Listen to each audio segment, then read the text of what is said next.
Okay, Assalamualaikum. Sekarang kita set up untuk kegunaan MRSM Jeli lah. MRSM Jeli ni dia dah ada website.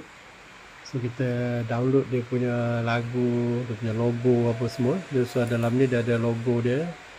Dan dia ada lagu jugalah daripada YouTube ni. So kita download lagu daripada YouTube ni.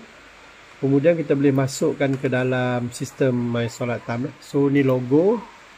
Kita pergi pada klik pada asalnya logo Kaabah. Asalnya logo Kaabah.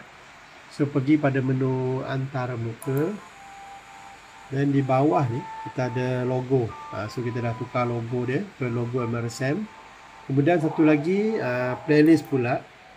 Ni kita boleh masukkan lagu MRSM lagu MRSM Jeli di sini. Tapi sebab ni kegunaan untuk surau, so by default ke volume memang kita set kosong lah. 0.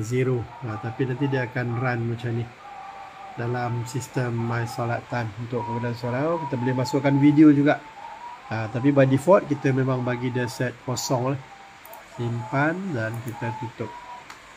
So mudah. So kalau dah ada internet, ada konten semua, so kita boleh masukkan konten terus ke dalam My Solat Time. Sebab My Solat Time ni dia Windows, dia running Windows 11.